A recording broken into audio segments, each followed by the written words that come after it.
I'm waiting for Friday and I'm not waiting for Friday as well. 8वें महीने में क्या feeling आती है ना जब बच्चा होता है पेट में, वैसे आ रही है। तो माँ के बाद पता नहीं, लोगों को शायद बोलेंगे कि नहीं मुझे घर पे तलवार चाहिए, लेकिन रखना मत। मतलब कोई मेरे सामने तो नहीं आया मेरा सोल मांगने के लिए। और थप्पड़ पड़ने से पहले नहीं, बट जो भी है, जब आप माँ बनते हो तब समझ में आता है कि आपकी माँ आपसे कितना प्यार करती थी। कोई मुझे ऐसे कन्विंस नहीं कर सकता कोई पिक्चर करने के लिए जब तक मैं पूरी तरह से स्क्रिप्ट पे कन्विंस नहीं हूँ। मेरे बच्चों को ऐसी ट्रेनिंग दे के रखी है कि मतलब मुझे जब बोलना पड़ता है, मुझे एक शब्द बोलने की जरूरत है, okay. Hi, I'm Ashu and you're watching me on Filmy Beat. Joining me today is somebody whom I call the quintessential Bollywood mom, and her next film titles is just justifying this tag. Please join me welcoming Kajol ji. Kajol ji, welcome to Filmy Beat. How are you? Thank you so much. Very happy to be here. Ma, all set for cinema on June 27. Absolutely. How's the feeling, ma'am? How's the feeling? 8वें महीने में क्या feeling आती है ना जब बच्चा होता है पेट में, वैसे आ रही है। I'm waiting for Friday and I'm not waiting for Friday as well. No, I'm waiting for Friday. Fingers crossed. Excited, a little nervous, and all of those little butterflies in my stomach. Yeah. So. What is Ma for you? When I say Ma, is the movie also and the shabd also? Ma for me has a lot of meanings actually. Yeah. It's her. It's the big Ma, the big mom, the OG, and it's my mother, who's another OG. It's the feeling that I have for my children as well, the feeling of being a mother, and all the responsibilities that are there on a mother as well. What motherhood gives you, all those lovely little gifts like guilt and like guilt and exhaustion and having to be happy even when you're not feeling very happy, all of those lovely little things. We have never seen you in this genre, so how did you convince yourself for this film? घर की थी इसलिए या what was that? नहीं बिल्कुल नहीं। कोई मुझे ऐसे कन्विंस नहीं कर सकता कोई पिक्चर करने के लिए जब तक मैं पूरी तरह से स्क्रिप्ट पे कन्विंस नहीं हूँ। और इसमें मुझे लगता है कि एक कॉन्सेप्ट आया था मेरी तरफ, which is with a story about Kali and Rakta Beej, Kali Ma and Rakta Beej, and I love that story. It's one of my most favorite stories from the time that I was a child, and I just felt like मुझे लगा कि नहीं, माँ मुझे कुछ देने आई है. This has come to me for a reason. मुझे ये फिल्म करनी ही चाहिए. और वहाँ से शुरुआत हुई. We tried to write it like a thriller, but I think by the end of the film, we realized that the climax and the characters had reached a point where they had become too big to just, end it with just, walk up to you and shoot you or something like that. Yeah. It had to be a lot more dramatic for audience satisfaction. And that's where the tag of the thriller and the horror and the mythological part came into it, really.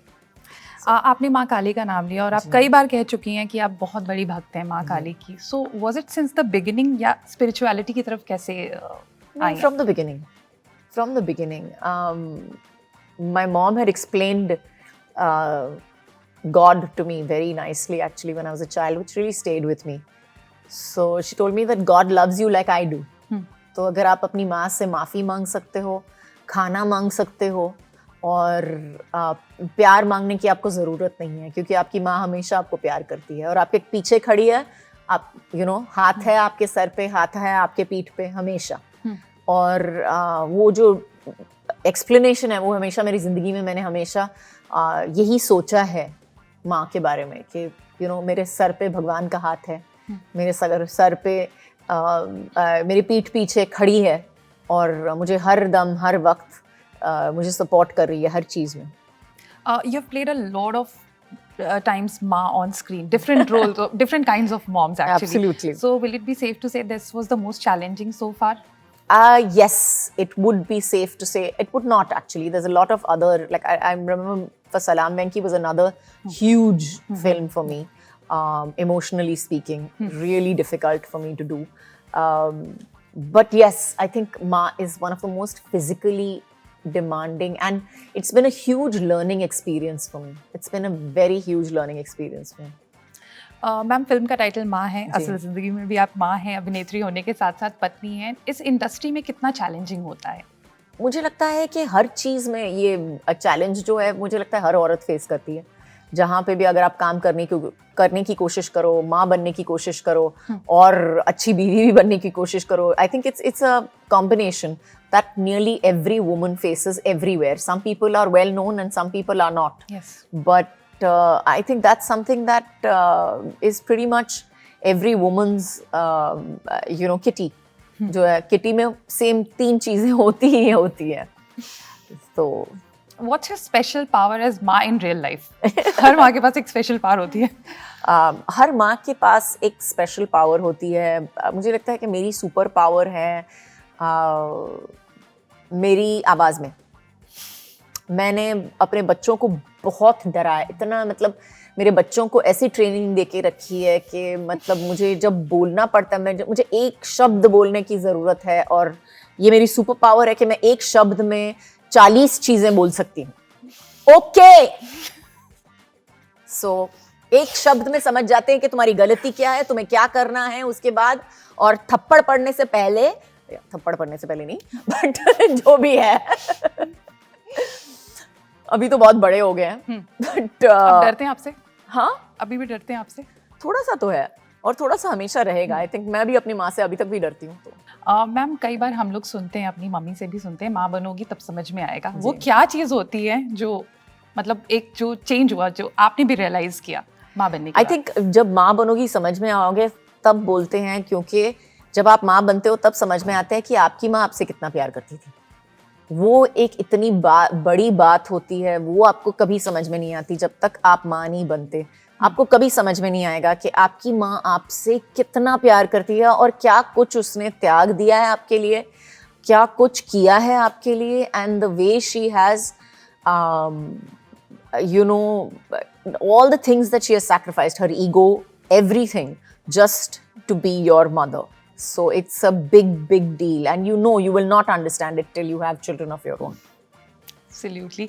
Ma'am कहते हैं माँ, जब एक औरत माँ बनती है तो बच्चे के साथ साथ माँ का भी एक नया जन्म होता है. जी, so, ऐसे में बच्चे तो सीखते ही अपने माँ से, माँ भी बहुत कुछ अपने बच्चों से सीखते हैं. आपने अपने बच्चों से क्या सीखा युगर नित्सा से? मैंने बहुत कुछ सीखा है. मैंने बहुत कुछ सीखा है.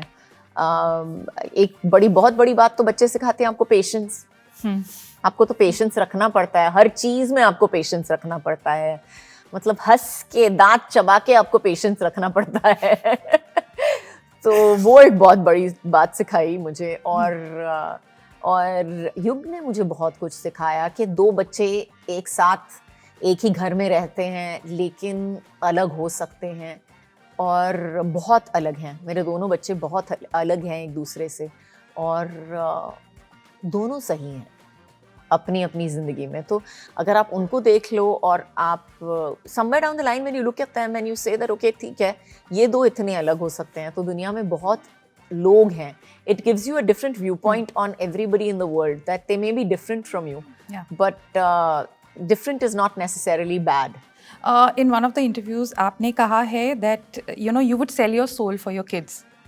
कभी ऐसा टेस्ट हुआ है रियल लाइफ में, ऐसा कोई मोमेंट आया है? मतलब कोई मेरे सामने तो नहीं आया मेरा सोल मांगने के लिए. ऐसे कोई बाटर मैंने किया नहीं है.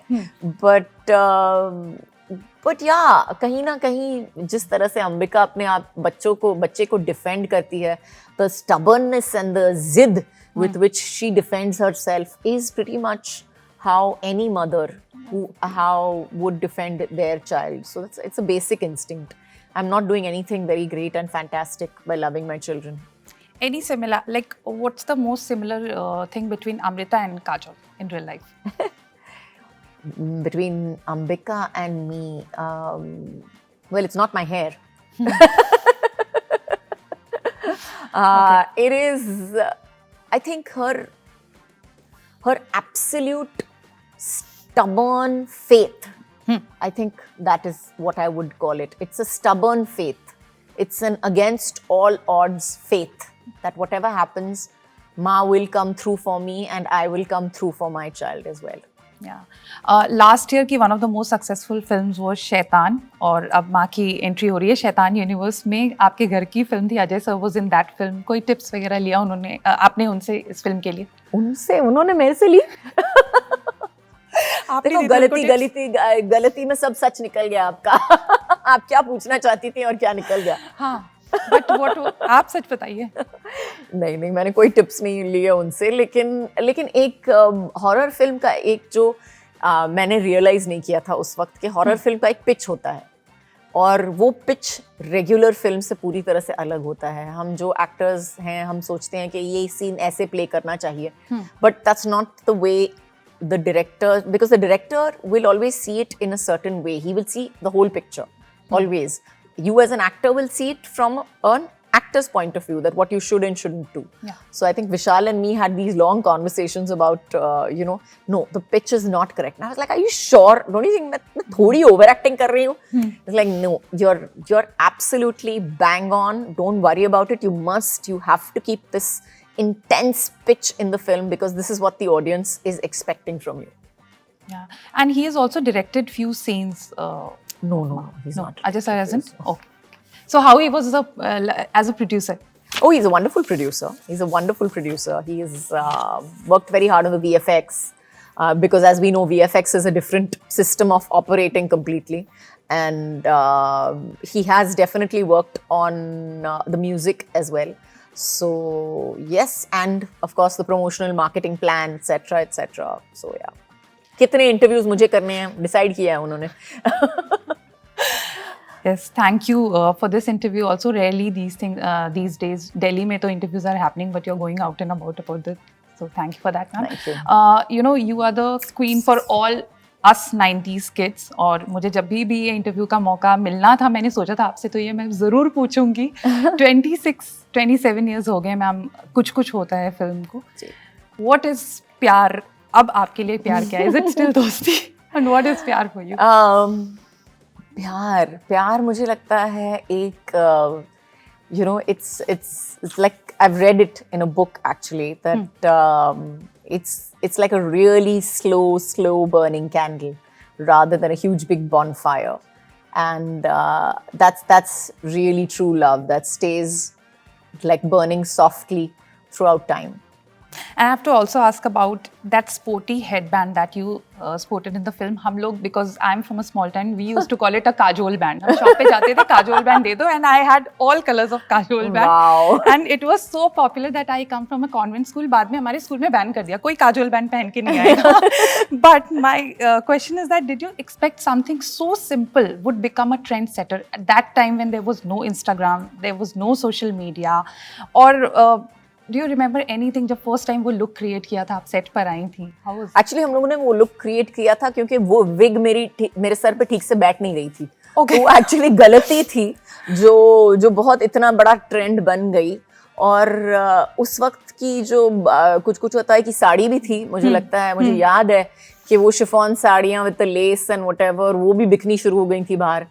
तो yes, I think that I think लोग पिक्चरें इतनी डिटेल में देखते थे उस वक्त और उन्हें वही चीज़ें चाहिए थी. They wanted those same things for themselves. So I don't know, I can't expect anybody to want a तलवार in their hands. तो माँ के बाद पता नहीं लोगों को शायद बोलेंगे कि नहीं मुझे घर पे तलवार चाहिए, लेकिन रखना मत, ये अच्छी चीज़ नहीं है, घर पे तलवार नहीं रखनी चाहिए. हम ट्रेंड्स की बात करें, आप इंस्टाग्राम यूज़ करती हैं मैम, सोशल मीडिया पर कितनी एक्टिव है? I'm quite active on social media. I enjoy Instagram. मुझे मज़ा आता है किसी भी फोटो पे कैप्शन लिखना या interesting funny photos लगाने, funny jokes लगाने. So one of the very popular meme is there, जब भी आपकी फिल्म आती है, वो that राहुल और अंजलि का जो एंडिंग था कुछ होता है में, like आज का टाइम होता तो Anjali would have definitely not gone back to Rahul. What's your take on it? आज के ज़माने में मुझे लगता है कि कुछ होता would have been the opposite, कि वो पहले जब साड़ी में थी राहुल को पसंद नहीं आई थी, फिर बाद में बास्केटबॉल खेलना शुरू किया उसने तब पसंद आई थी.